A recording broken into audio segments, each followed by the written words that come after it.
Satu proses mempersembahkan. 8 situasi di mana kamu lebih baik tetap diam.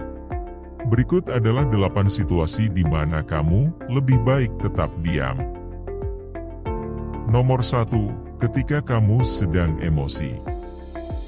Di saat kamu merasakan perasaan negatif seperti marah atau frustasi, maka ketahuilah kalau akan lebih baik jika kamu tetap diam.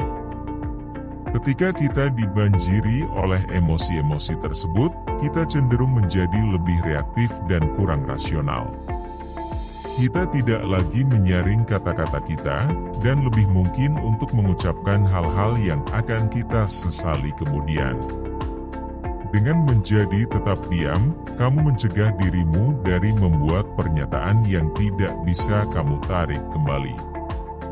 Setelah kata-kata yang pedas dilontarkan, permintaan maaf tidak dapat sepenuhnya menghapus rasa sakit hati yang muncul akibat ucapan kasar tersebut. Sikap tetap diam membantumu untuk melindungi hubunganmu selama masa-masa sulit. Melakukan itu memberikanmu ruang untuk memproses emosimu sebelum kamu mengungkapkannya. Dengan membungkam mulutmu, kamu menghindari memperburuk situasi atau menyebabkan luka yang dalam di hati seseorang. Biarkan puncak emosimu berlalu, dan jangan berbicara atau bereaksi secara impulsif. Nomor 2, ketika kamu kurang mengetahui sesuatu. Dikala kamu kurang pengetahuan tentang suatu topik atau subjek, maka akan lebih bijaksana jika kamu tetap diam. Ingatlah kalau bersikap sok tahu dan mengutarakan informasi yang tidak lengkap atau tidak akurat, akan membuatmu terlihat bodoh di mata orang lain. Belajarlah untuk menutup mulut dan membuka telinga di saat kamu tidak benar-benar mengetahui sesuatu. Melakukan itu akan membuatmu mendapatkan wawasan yang baru dan menghargai orang lain. Berbicara omong kosong dan mengada-ngada seringkali berakibat tidak baik. Jika pengetahuanmu kurang, maka akan lebih baik kalau kamu tetap diam, mendengarkan, dan belajar.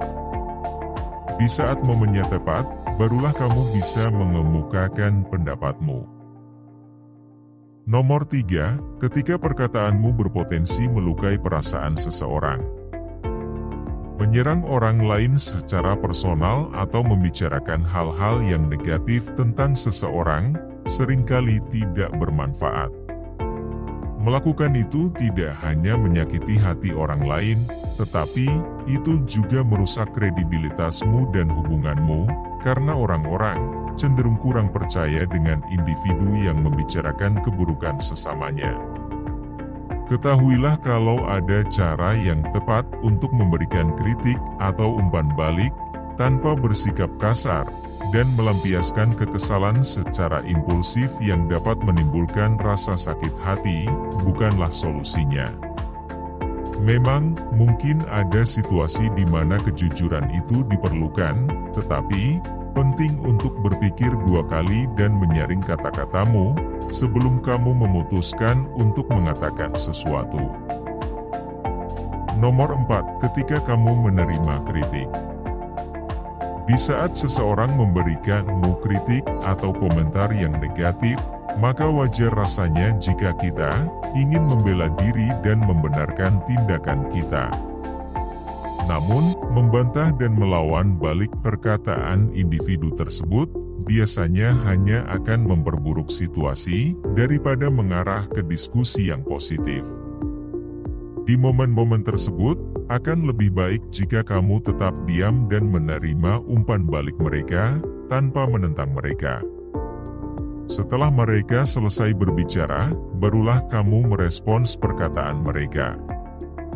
Namun, sebelum kamu membuka mulutmu, luangkanlah waktu sejenak untuk memikirkan apa yang telah mereka katakan, dan bertanyalah kalau ada yang kurang jelas.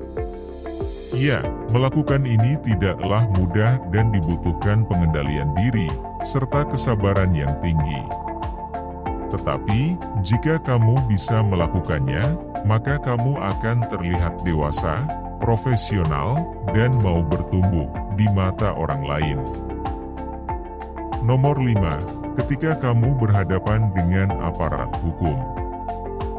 Ketika kamu berurusan dengan aparat hukum, maka membungkam mulutmu merupakan hal yang bijak untuk dilakukan. Apapun yang kamu katakan, bisa digunakan kembali untuk melawanmu, bahkan jika kamu tidak bersalah sekalipun. Otoritas penegak hukum bisa melebih-lebihkan perkataan yang keluar dari mulutmu untuk mencari-cari kesalahanmu dan membuatmu bersalah.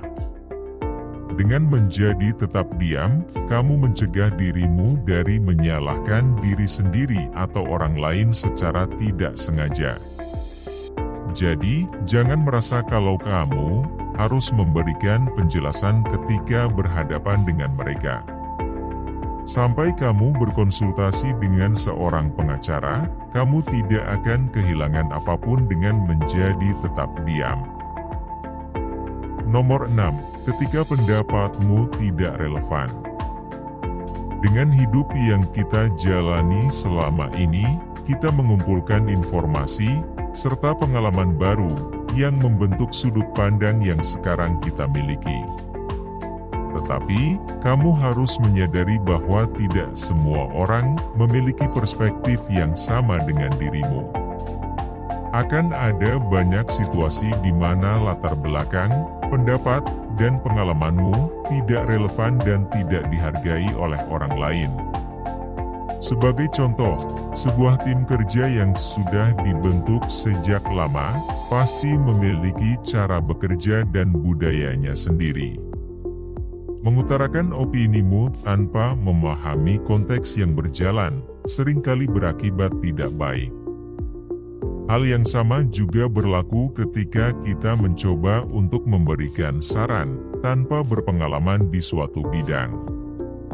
Memang, meskipun niatmu baik, kamu akan mendapatkan lebih banyak kredibilitas dengan mendengarkan terlebih dahulu.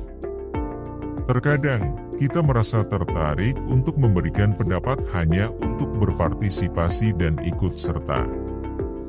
Namun, ketahuilah kalau ada kebijaksanaan dalam menjadi tetap diam dan tidak mengucapkan sesuatu yang tidak memberikan kontribusi yang bermakna. Ini adalah saat untuk tetap diam dan mendengarkan dengan penuh perhatian. Melakukan ini memungkinkanmu untuk terhubung dengan lebih mendalam dengan orang lain dan menambah pengetahuan. Nomor 7. Ketika kamu menjaga sebuah rahasia. Jika seseorang telah mempercayakanmu dengan informasi pribadi atau rahasia mereka, maka sebaiknya kamu menghormati privasi mereka dengan tetap diam dan tidak mengumbarnya kepada orang lain. Ada alasan etis dan moral untuk menjaga sebuah rahasia, baik itu tentang masalah kesehatan pribadi, informasi internal tentang sebuah perusahaan, laporan-laporan hukum, dan berbagai hal lainnya yang seharusnya hanya diketahui oleh pihak yang terlibat. Terkecuali jika seseorang mengizinkanmu untuk membagikan rahasia mereka, janganlah pernah mengungkapkannya. Tetaplah diam dan biarkan itu hanya diketahui oleh kalian berdua. Nomor 8. Ketika diam adalah respons yang paling tepat dan terhormat. Terkadang, diam adalah respons yang paling tepat dan paling terhormat yang bisa kita berikan kepada orang lain. Dengan menutup mulutmu, kamu menunjukkan respek terhadap sesamamu dan sudut pandang mereka. Misalnya, menjadi tetap diam selama momen peringatan atau doa, merupakan hal yang sangat tepat untuk dilakukan. Mempertahankan kehadiran yang tenang, memberikan ruang bagi orang lain untuk terhubung dengan nilai-nilai, iman, duka, atau rasa syukur mereka, tanpa gangguan. Hal yang sama juga berlaku ketika seseorang menceritakan pengalaman pribadi atau pengalaman emosional mereka. Dengan fokus mendengarkan dan tidak menyela pembicaraan, kamu menyampaikan rasa peduli dan perhatian. Selain itu, mengamati dalam keheningan juga bisa menjadi cara untuk menghormati budaya atau ritual spiritual yang mungkin tidak kamu ketahui. Dikala kamu memasuki sebuah ruangan yang berada di luar tradisimu sendiri, membuka mulutmu sampai ada saat yang tepat untuk berbicara, memungkinkanmu untuk belajar dan berpartisipasi sepenuhnya. Ingatlah kalau ada kekuatan dalam diam dan tidak mengucapkan sepatah kata pun. Intinya, menutup mulutmu dan menjadi tetap diam di situasi-situasi tertentu, mencerminkan kebijaksanaan dan kedewasaan. Mengembangkan kemampuan ini melalui pertimbangan yang hati-hati dan latihan yang konsisten, merupakan investasi yang akan membawa manfaat yang positif di berbagai aspek kehidupanmu. Jadi, belajarlah untuk tetap diam di momen yang seharusnya dan saksikanlah pertumbuhanmu, baik secara pribadi maupun profesional. Terima kasih. Jangan lupa like, comment, subscribe, and share.